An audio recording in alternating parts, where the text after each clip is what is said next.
Welcome everyone to this episode of Greer Method, the podcast. I'm your host, Jared Greer, executive coach and founder of Greer Method Complete Coaching. And I am pumped for our guest today. You might be wondering, why do we have a shooting coach, a sharpshooter? Why are we talking to this guy? We've had, ultra marathoners, we've had business owners, we've had Ironman competitors. And so you might be thinking, why do we have a sharpshooter on the call? But the reality is the Greer Method is all about three things: achieving consistency, building technique and skill, and managing intensity. And I think we see this so frequently in sports. And so it's really easy to pull it out. And if this guy can bring the amount of passion, creativity, consistency to shooting a basketball, then you better believe that you can bring it to every other aspect of your life as well. So I'm going to give a brief intro from what I know about Mike Dunn. Dude is a sharpshooter. He's well known on Instagram, literally does not miss. If you scroll through his feed, you're going to see him shooting with people like Dwayne "The Rock" Johnson. A little bit of editing creativity there. The guy has a ridiculous work ethic. I mean, consistently you can see him only one in the gym. Lights are dark, except just enough light to see him shooting, see the ball go in. Got creativity, super consistent. He's a teacher. He's just sharing all of his knowledge, all of his information. And what I just have tons of respect for is that Mike Dunn is a dad and a husband, and he's not afraid to say and communicate that that's his priority. And it's definitely his family. So with that, I want to welcome Mike Dunn to the show. Thanks, Mike, for being here. Yeah, man. I'm excited. That's a good intro. I like that. Good. You didn't mention how great my beard is, but don't worry about it. His beard's amazing. This is a podcast, so you got to point out what you want people to hear. Beard's amazing. And he's got a similar hairstyle that I used to have a few years ago, and that I have no doubt I will have again probably in the next 5 to 10 years. So this is all genetics. This is not my choosing. This is genetic-based haircut. I am on the same genetic route, my friend.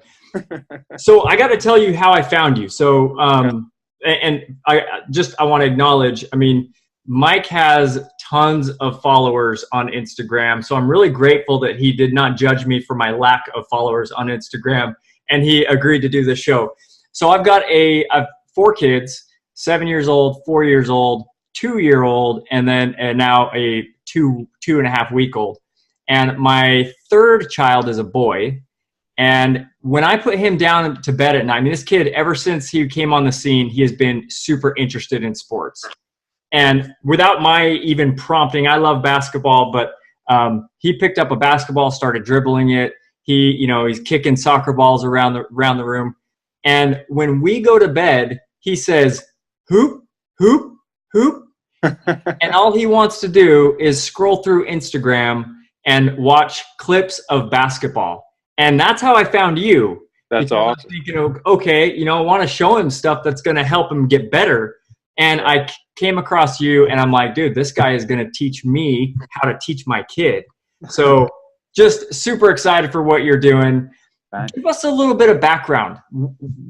How did you get to be doing what you're doing? And maybe start from the beginning of, I assume you've got a love for basketball. So take us back to square one, my friend. So just because I've given the synopsis a lot. So I started playing basketball when I was 10, and I obviously teach shooting of basketball. That's my niche. That's where I get in. And I think I could always shoot from the beginning. From the minute I started playing, I could always just kind of shoot the ball, and I attribute that a lot to starting later than a lot of kids start. So I was strong enough to shoot the ball the right way. So I that's when I started 10, and it just was.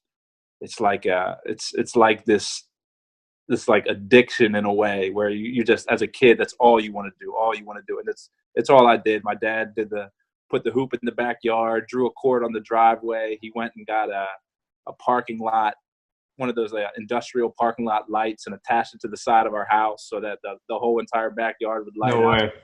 So that's how I started, and then I fell in love with it, and I became better and better and better. Started rounding out my game more. Ended up with a full scholarship to Philadelphia University, and I got to play for Herb McGee, who is he's in the Naismith Hall of Fame. He's Wow. one of the all-time winningest college coaches ever, and he's also known for being like the shot doctor. He's worked with countless pros, and I think I was didn't know it then, but he was giving me a lot of information. He would take me to the camps that he would do, and I would kind of demonstrate things while he talked it.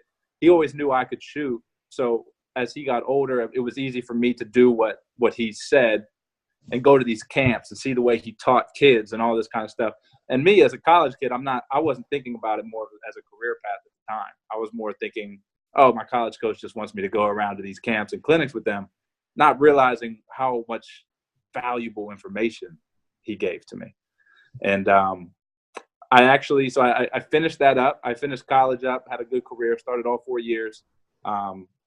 It was awesome, a lot of fun. And then I kind of left basketball alone for a while. Not sure why. I liked to party a little bit for a while there.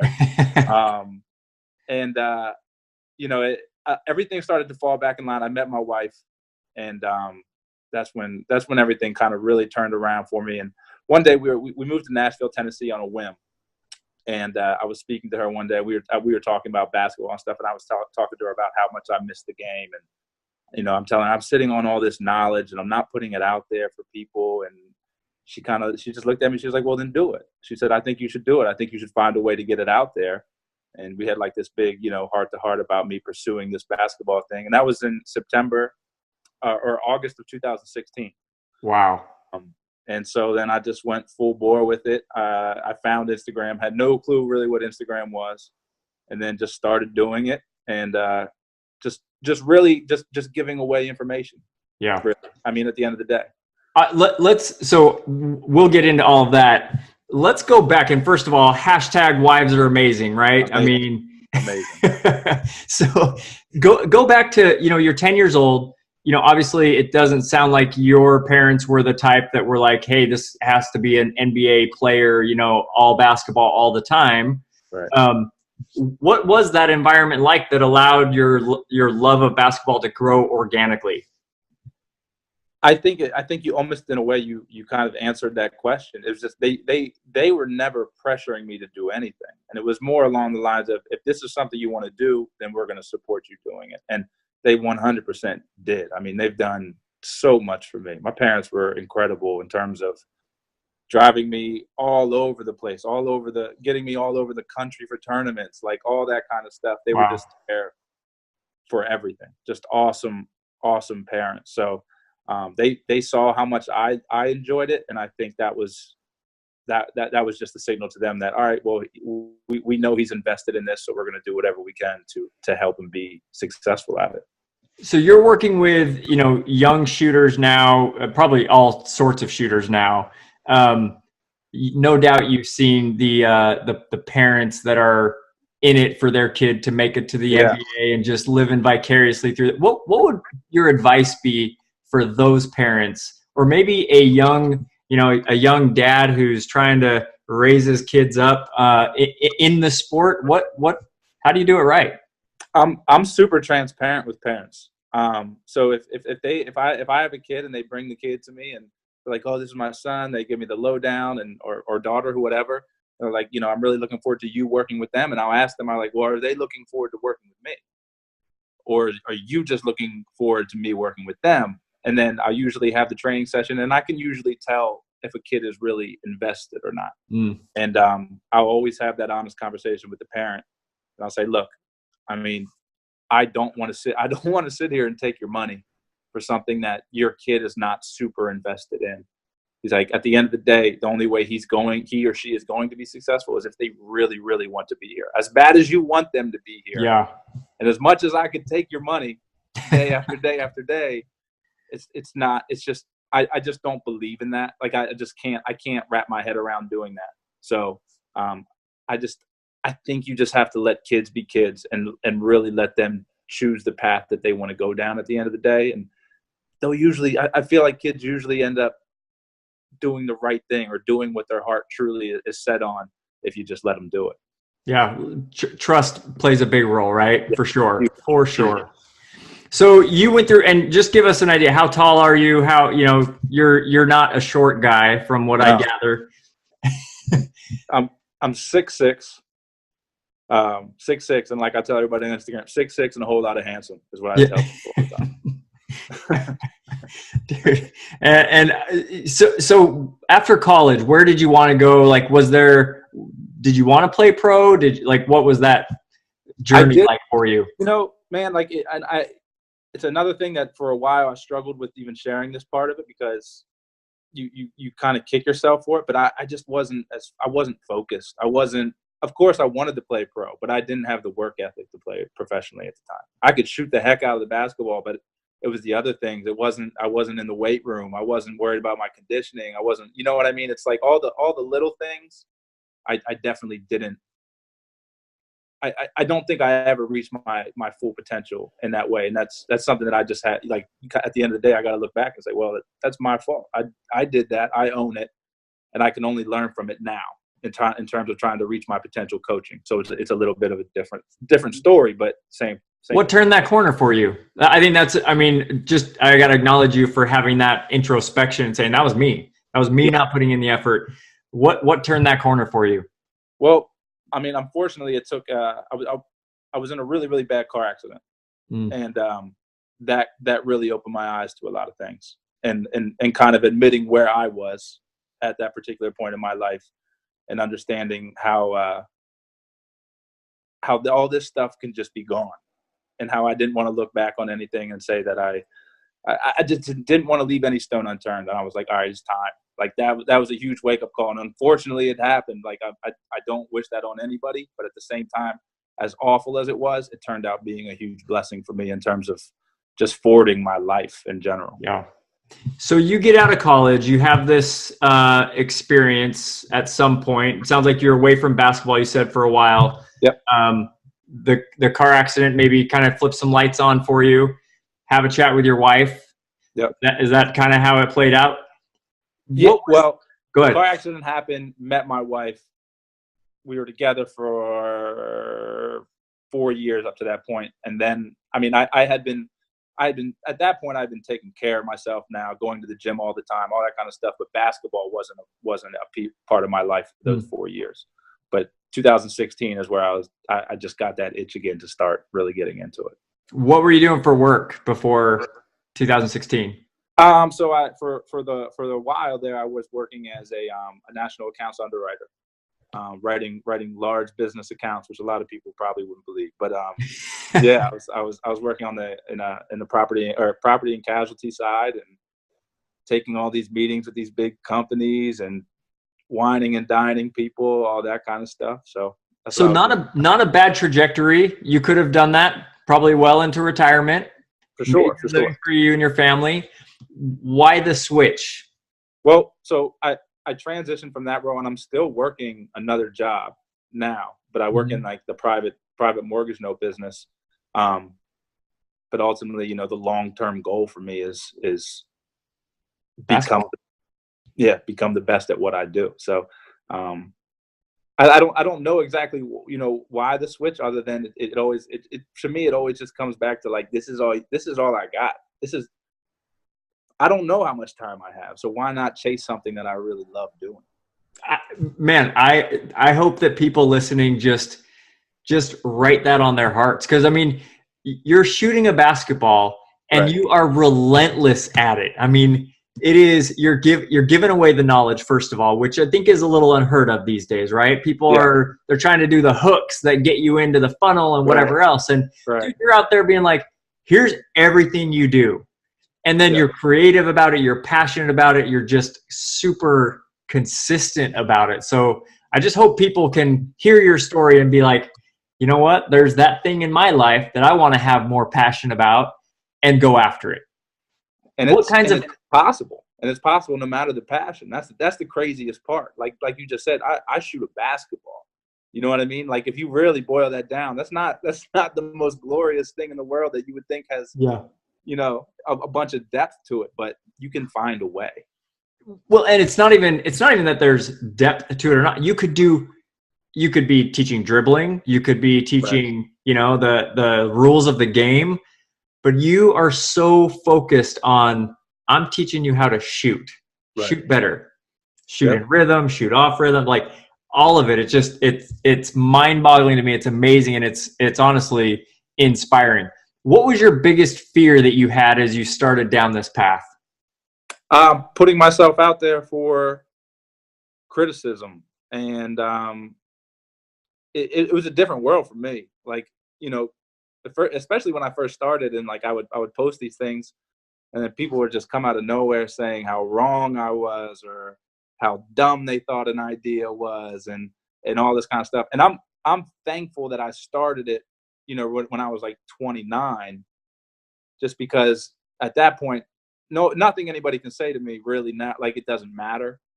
But the crazy thing is, I always come back to kids, and kids that are pursuing what they love to do. So a kid that's maybe 15 and he decides he wants to teach people how to shoot.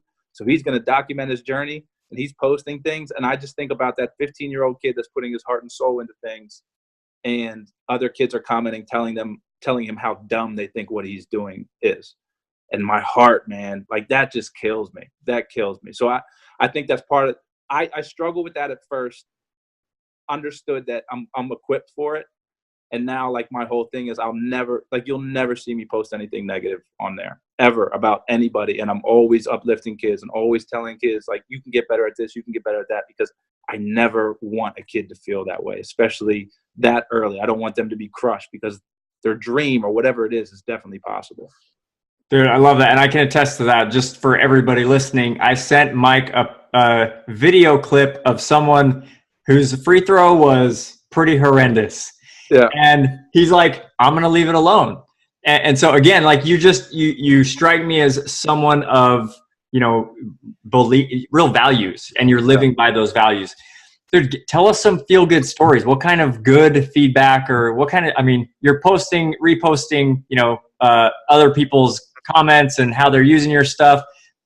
Give us some feel good stories of the impact that you've had.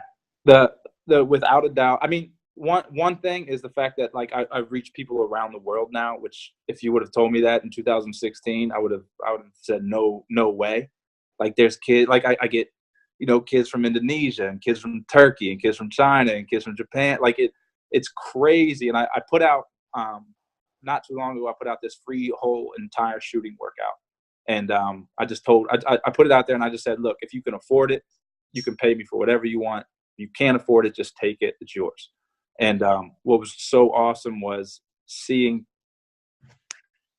kids follow what I was doing in all these different countries and send me updates and all that kind of stuff, which was, I think that's like mind boggling to me. And then the second thing is something that you kind of touched on, is just because you said you scroll through and you show your son basketball clips. I've had a lot of parents tell me that I'm the reason that they allow their kid to have social media, because they feel that I'm providing enough of an example where they feel okay with them watching what I'm doing. Yeah, I mean, I can totally echo that. I mean, I don't mean to make it sound like I'm putting my 2-year-old to sleep with social media. That's not best practice. But you know, when we do it, I hold the phone away so right. that I can find your page and then show him, right? Because you know, you never know what you're going to find on there. And so having a guy like you out there who is demonstrating such good values of integrity, work ethic, passion, compassion, those are all just incredibly valuable to see, and you know, something I'm willing to show my kid. So and I love that you're sticking up for the little guys. I think I saw a post the other day where, you know, you were talking about, hey, forget the people out there criticizing you. I've got your back no matter what. And I can only imagine that means a lot from some of your followers. So it's absolutely awesome. Sorry, I'm just plugging in my phone here. You're good. Yeah, we don't want to lose you. All right. So what surprised you most about what you're doing now, and maybe the impact that you've had? And maybe you've already covered it, but what are some of the things that have surprised you the most? I mean, I just think the reach is the huge thing to me. Another thing that surprised me is how many older guys out there will reach out to contact me and say that because they've seen what I've been doing is that they've started to play basketball again, like, 40, 50-year-old guys. And it's just funny to me because I feel like there's this stigma, like, not a stigma, I don't know, but you get to a certain point where it's like, okay, you got a certain age, you have a job, you're not supposed to do this anymore. You're not supposed to play basketball anymore and do all this kind of stuff.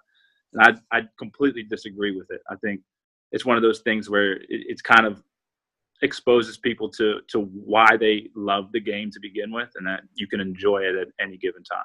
Yeah. Well, I also think that like there's especially with men, there's a stigma of I can't be coached, right?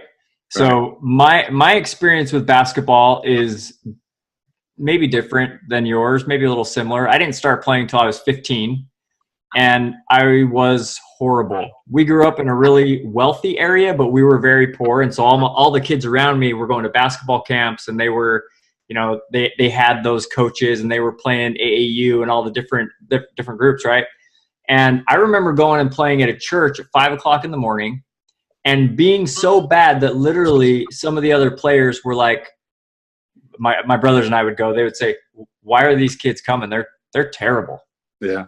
And I don't know what kept me going, but we kept going. And we're competitive. You can still know very clearly that I never played organized basketball because I'm not fundamentally sound at all. But I can compete. But I remember when I was probably 25, I hired a coach.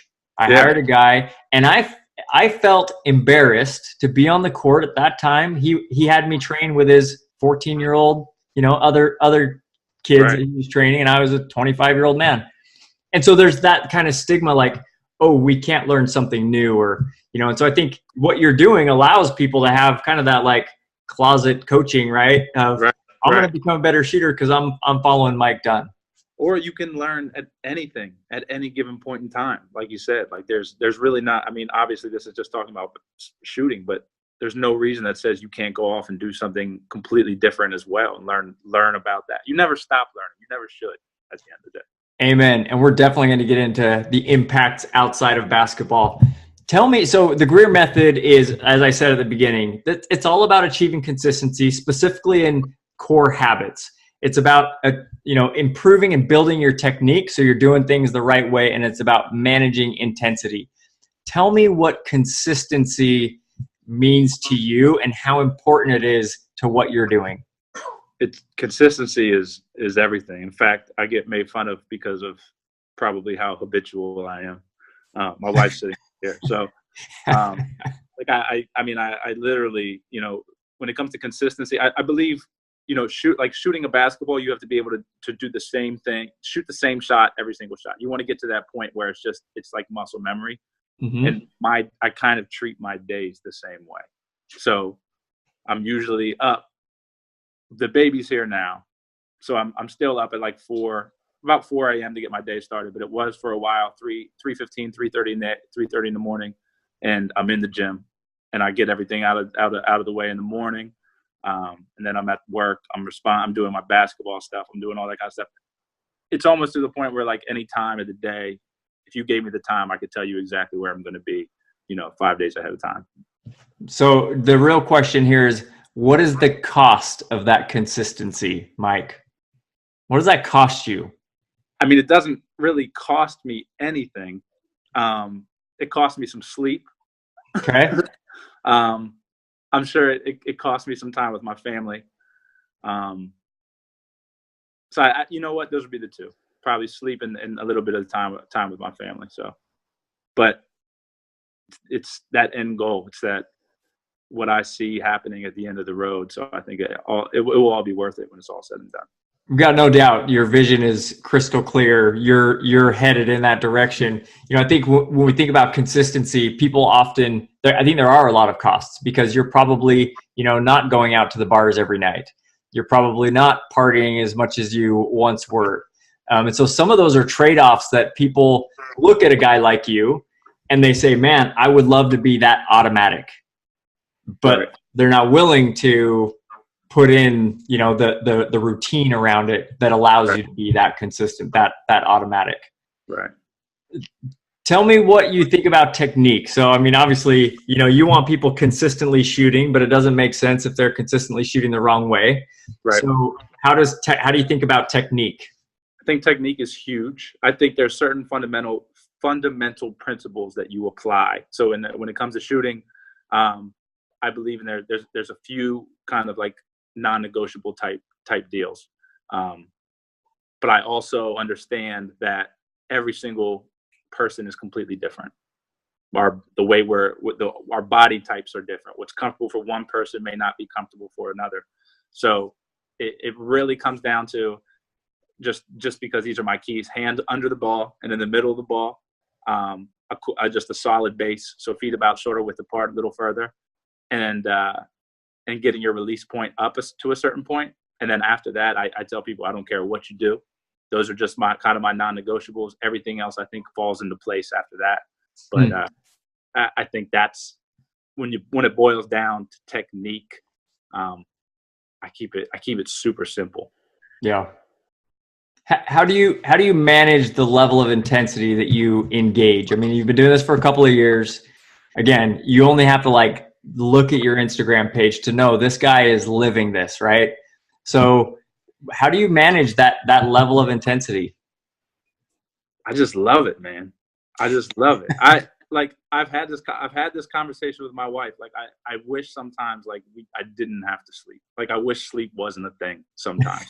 But I wake up super early and people are like, how do you wake up early? How do you wake up so full of energy? People are like, I don't understand how you do that. And once you find out what it is that you really love to do, it's not hard getting up early in the morning, and it's not hard putting your best foot forward and giving as much energy and passion as you have right along with it. Because you're, like you said, like if you're living it and you really want that thing, I mean, it's nothing that you really have to, it doesn't feel like it's like an effort to me. It's kind of just a natural thing. How many shots a day are you shooting? When I'm in there, I mean, at this point, it's not as much as it was. But I'll get just give us a ballpark. I'll get my 200 makes in. I never count shots. I only count makes. I don't believe in counting shots, because if I go in there and shoot 200 shots but miss 199 of them, I probably didn't get any better that day. So I'm always just counting makes. So at least I know I made 200 shots by the time I left the gym. Dude, that's incredible. And how many days a week are you shooting? Try to shoot every day. Every day. But now with the baby, I'm spreading it out a little more. Yeah, everybody has to adjust a little bit. We gotta tweak the strategy, right? which is more than okay. Which yeah. I do not mind at all. It's being a dad is the best. Yeah, awesome. And again, like I hope people that are listening, they're hearing. You can. So one of the things that is a big threat to the Greer method, right? Big threat to our consistency, our technique, our intensity, is the temptation to compare to other people. Because I can look at you and say, I'm never going to be Mike Dunn. I don't have time to make 200 shots a day. So right. I may as well just not even put in the time. And so I hope everybody that's listening is listening to what Mike is saying around being consistent, doing it right, and having a certain level of intensity. And don't do what he's doing, right. But start where you're at and start to establish that consistency. Maybe it's just the consistency of waking up a little earlier. Maybe it's just the consistency of, going to the gym, and then improve the technique. And then, the intensity is going to be there because, I mean, you probably, you are getting commented all the time. How do you do it all? How do you right. live at that level? And I think, what I work on with my clients is making sure that they know you can't do it without a foundation of consistency. Right. You can't do it without a foundation of doing it the right way, having the proper technique, those principles that are true. No matter what kind of shooter you are, you've got those three things that's what it takes. Absolutely. Tell us how this stuff is spilled out into the rest of your life. How has your perspective changed? How has it and maybe it hasn't, but I imagine it probably has a little bit. I think that I would say, I feel like I guess I think we all have these moments where we're like, man, I think I could really do something, but it's about taking that first step and actually doing it. So now that I've kind of taken the step, I feel like almost anything is possible at this point. Like which may sound ridiculous, but like Not at all. I used to be a very, like, around my friends and family, outgoing, cool. Like I'll be outgoing with those people. But when it came to even being in a work setting for the longest time, or if I had to talk to somebody one-on-one that I didn't know, I was so scared. Like I would turn bright red, and like I would start stuttering over my words. I was so afraid. I feel like I was so afraid to let people know who I really was for the longest time. And this, doing something that I was fully backing, like I'm fully behind, I'm fully in, it really allowed me to just be myself.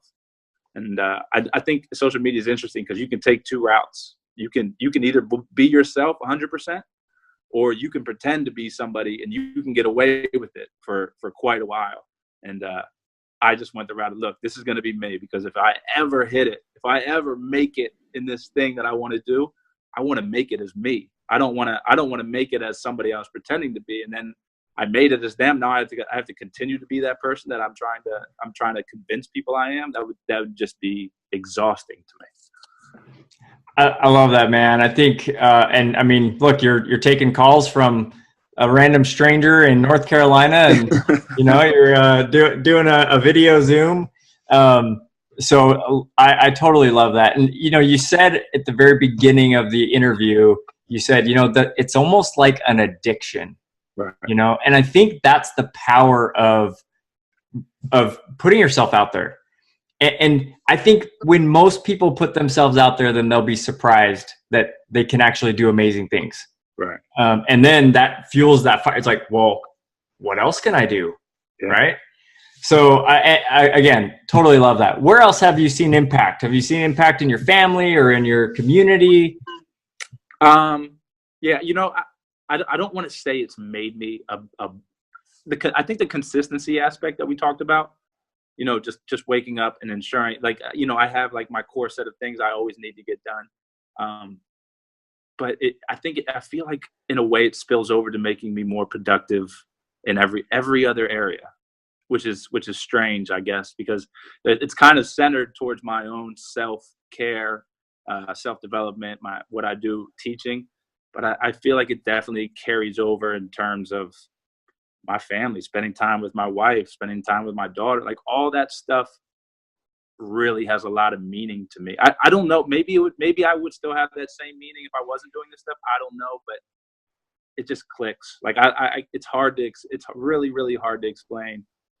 The other aspect of it is, once I started doing this stuff and holding myself accountable and understanding I was going after something, the want to constantly learn things like skyrocketed. I listen. I can't. That's why I asked you like what your podcast was about, and I went back and I started listening. I can't tell you how many podcasts I listen to, and then just reading books. Like I can't get enough of just learning just random things all the time. And I feel like all of that is a direct result of this little thing that I do. Dude, I again, it sounds very similar to my own journey where, you hit certain levels and it's kind of like you start to see sky's the limit, Right. Like, right. I shared earlier, I grew up in a very wealthy area and we were very poor. And I remember feeling when I was younger, like that was going to be my life. Like Right. It was as good as it was going to get. And it wasn't until somebody came along in my life and showed me like flashes of like, you can do more. Yeah. You can do more, and I think achievement has that ability. I think sometimes we need a guide to show us those sparks. Absolutely. Sounds like your college coach was that a little bit. Who else has inspired you in your life? Well, I really don't think there's too many people, but like, and I know I keep coming back to it, but my wife is amazing. Like I don't know how I got so lucky. She met me at my lowest, like one of my lowest points, and saw something in me that like is just it's mind-boggling. I tell her like to this day, I'd be like, I can't believe like you were attracted to me then. Like you saw something then but she did. And she supports everything. She probably has more confidence in me than I have in myself. So she's just, and what she does, I mean, she's incredible. I can't do what she does either. So, dude, I think I remember one of your posts around you having your daughter for like 3 hours or something. And she does this all day. Yeah. When I walk out that door and I got my 3 kids swirling around and one crying in the bassinet, it's like, you know what, hon? I'm going to go back to my office. Yeah. Wives are rock stars. Well, awesome, man. What are the next goals? What are the next steps for you? What are you most excited about? I don't know what's going to happen. Stuff is really starting to pick up for me in terms of just being able to train people all over. Man, I just, for some reason, I see myself, traveling all over the world, impacting as many kids as possible, not just with basketball, but just with understanding that there's a lot out there that's meant for you. If you believe you can do it, you can kind of do it. And I think it'd be super cool to be traveling all over the place with my wife and my daughter, which for some reason I just keep having that vision of me going from place to place, places I probably never even would have imagined. And I think, I don't know, man, there's, for some reason, I feel like that's calling me, and I think it's going to happen here soon. Dude, it is going to happen. I can assure you that, dude. Like, you are on the path. Tell us what grind season means for those of us who might not be as hip or cool. So what is it? Grind season, people say, when does grind season start? And I say, well, it starts on January 1st of the new year and ends on December 31st of that same year. So I say that's when grind season starts. There you go. Man, I tell people grind season is it's whatever, it's making that decision that whatever it is that you love to do, that you're going to do everything in your power to do more of it. My one friend used to say, he said this one saying, he was like, when you find your passion, he's like, he always would say, pursue it ruthlessly, which is a little dramatic, I guess, but those two words, pursue it ruthlessly, has always stuck with me. So I think that's kind of the message behind grind season. Whatever you got to do to go get what it is you love to do it. Go do it. No excuses, no apologies. Go after it. Make it happen. I want to have a little bit of fun with you before I let you go. Who is the greatest shooter in the NBA? Steph Curry. Hands down. Not even a question. Who's number 2? Klay Thompson. That's good for Golden State, right? It's really good, yeah. Who would you say is the greatest shooter of all time? Steph Curry. Wow. Yeah. I don't think anybody will. No, somebody will come along and be better than him, just because now he's laid the foundation for allowing people to see what's possible. But there's been nobody that can shoot the ball like he can in the different ways he can. You know much better than I, but what has he done differently than others that have come before him? His ability to cross half court, and 5 steps in from half court, the defense has to pick him up, has never been done before, because he can shoot the ball up to 40 feet. I think his percentage at 40 feet and beyond is something absurd. He hasn't taken tons of shots out that way, but his shot percentage from there is absurd. So defenses are aware of it. It opens up the game for everybody else, because now everybody has to come out. So now it leaves different driving lanes, cutting lanes. Like the way he bends defenses just because of his ability to shoot the basketball has just never been done before.